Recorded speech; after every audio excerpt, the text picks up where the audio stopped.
శ్రీమాత్రే నమ. జై గురు దత్తాత్రేయ నమ. ఈ వీడియోలో మనం మేషరాశి వారికి జూలై నెల మాస ఫలితాలు తెలుసుకునే ప్రయత్నం చేద్దాం. ముఖ్యంగా మేషరాశి వారికి జూలైలో ఏర్పడినటువంటి ధనయోగాలు, అలాగే వారి యొక్క ఫైనాన్స్ డెవలప్మెంటు మొదలగు విషయాలు తెలుసుకునే ప్రయత్నం చేద్దాం. మరి మేషరాశి వారికి ఇంచుమించుగా ఈ నెల 26వ తారీఖు వరకు ధనస్థానం అందే శుక్రగ్రహ సంచారం. ఇది స్వక్షేత్రగతుడైనటువంటి శుక్రుడు ధనస్థాన సంచారం వల్ల కుటుంబంలో శుభకార్యాలు జరుగుతాయి. దూరమైనటువంటి మీ కుటుంబ సభ్యులు తిరిగి మళ్ళా మీ కుటుంబంలో కలుసుకుంటారు. ఏదైనా ఒక శుభకార్యం గురించి కానీ ఏదైనా ఒక పుణ్య కార్యక్రమం గురించి చర్చించుకొని ఒక నిర్ణయానికి తీసుకోవడం జరుగుతుంది.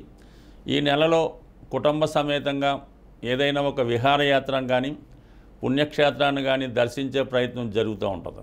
అలాగే కుటుంబ సభ్యుల యొక్క ఆదాయం పెరుగుతుంది.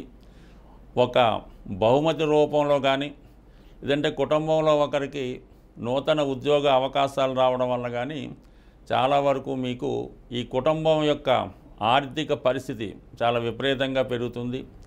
మిగతా కుటుంబ సభ్యులు కూడా ఆర్థిక పరంగా మీ కుటుంబాన్ని సహకరించడం వల్ల మీపై కొద్దిగా ఫైనాన్షియల్ బర్డెన్ తగ్గడం వల్ల ఆ ధనాన్ని మీరు వేరే వాటికి ఖర్చు పెట్టడానికి కూడా జరుగుతూ ఉంటుంది. మొత్తం మీద ఈ నెలంతా కూడా శుక్రుడు మీకు ఆర్థిక పరంగా చాలా సహకారంగా ఉండడం జరుగుతుంది. దాని తర్వాత లాభస్థానంలో ఏర్పడినటువంటి రాహుగ్రహం, ముఖ్యంగా రాహు విదేశ గ్రహం అవటం వల్ల విదేశంలో ఉన్నటువంటి మీ మిత్రులు కానీ బంధువులు కానీ సహకరిస్తారు. ఎవరైతే పెద్ద పెద్ద ఆర్థిక సంస్థల్లో కానీ పారిశ్రామిక సంస్థల్లో ఉన్న వాళ్ళకి వారి యొక్క ఆదాయం చాలా వరకు పెరుగుతుంది. కొత్త వ్యాపార అవకాశాలు కూడా రావడం జరుగుతుంటుంది. ముఖ్యంగా పెద్ద సంస్థల ద్వారా మీరు చేసినటువంటి రుణ ప్రయత్నాలు చాలా వరకు ఫలించే అవకాశం ఉంటుంది. అంటే ఓవరాల్గా పెద్ద సర్కిల్లో ఉన్న వాళ్ళకి రాహు చాలా వరకు సహకరిస్తూ ఉంటాడు.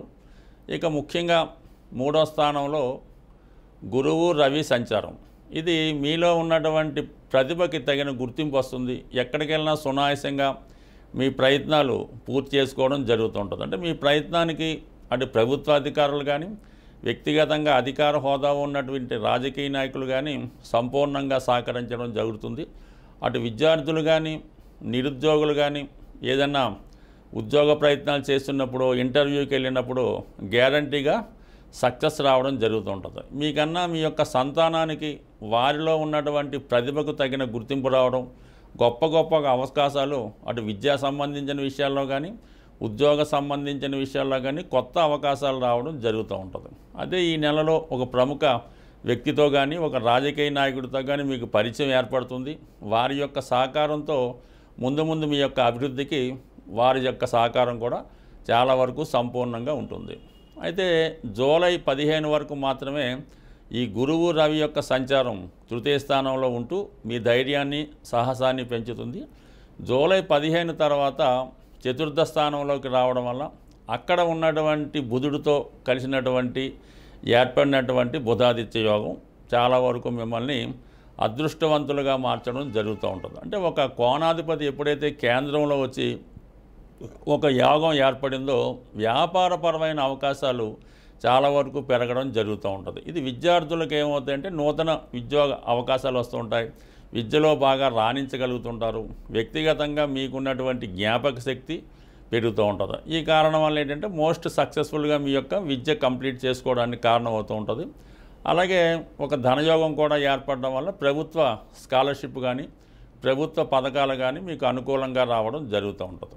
ఇక ఫైనల్గా మనకి ఏంటంటే రాష్ట్రాధిపతి కుజుడు 5వ స్థానంలో సంచరించడం వల్ల చాలా వరకు మీ యొక్క సంతానం యొక్క అభివృద్ధి మీకు కొంతవరకు ఆనందాన్ని కలిగిస్తూ ఉంటుంది.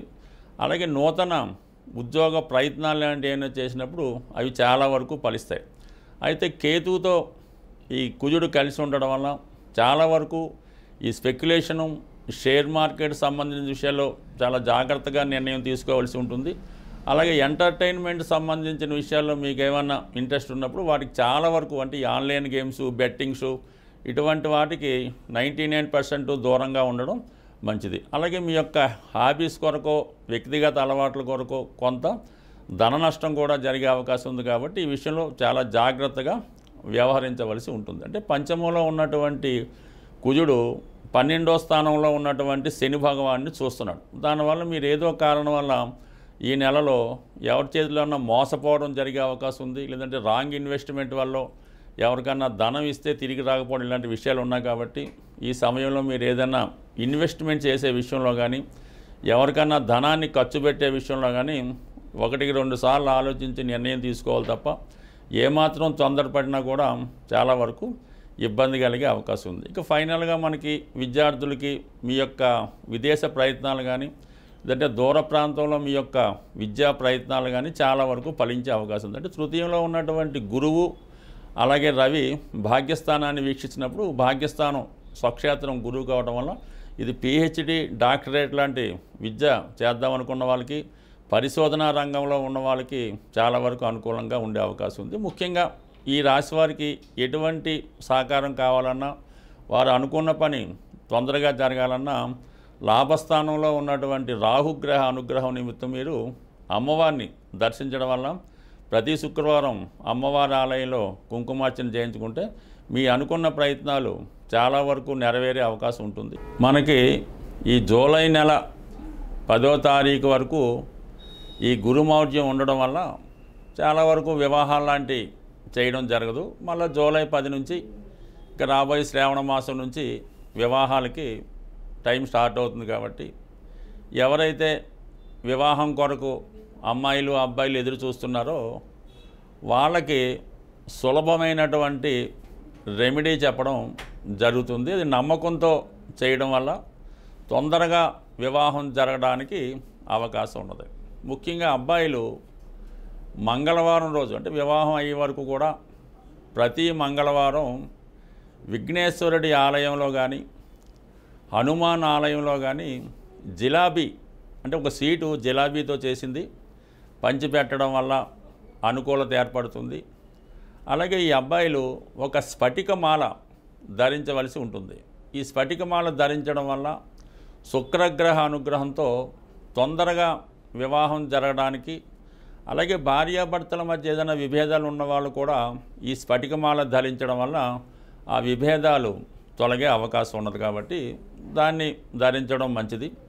అలాగే చాలా కాలంగా వివాహ ప్రయత్నాలు చేస్తూ పెళ్లి సంబంధాలు బాగా దగ్గరకు వచ్చి ఎవరైతే మిస్ అవుతున్నారో వాళ్ళు ఒక గురువారం రోజు ఏదైనా దంపతులకు కానీ లేదన్నా ఏదన్నా ఒక వెంకటేశ్వర స్వామి ఆలయంలో కానీ అమ్మవారికి ఎరుపు రంగు చీర అయ్యవారికి పసుపు రంగుతో కూడుకున్నటువంటి పంచెల సాపు ఆలయంలో ఇవ్వడం కానీ లేదన్నా ఎవరన్నా దంపతులు ఎవరైతే అన్యోన్యంగా ఉన్నారో దంపతులకి బహుమతిగా ఇవ్వడం వల్ల వివాహానికి ఉన్నటువంటి ఆటంకాలు తొలగే అవకాశం ఉన్నది.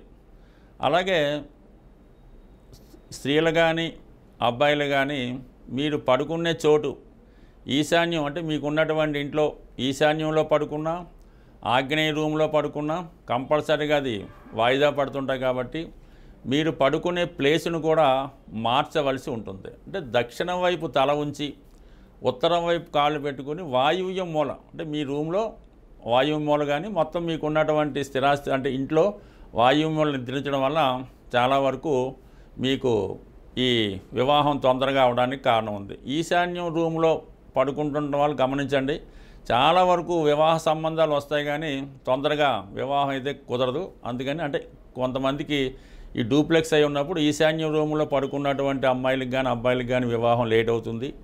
అలాగే ఆగ్నేయంలో పడుకున్న వాళ్ళకి కూడా లేట్ అవుతుంది. కాబట్టి ఇది వాయువు రూమ్లో మార్చడం కానీ ఉన్న దాంట్లో వాయువు దిక్కి నిద్ర చేయడం వల్ల కంపల్సరిగా వివాహ ప్రయత్నాలు ఫలిస్తాయి.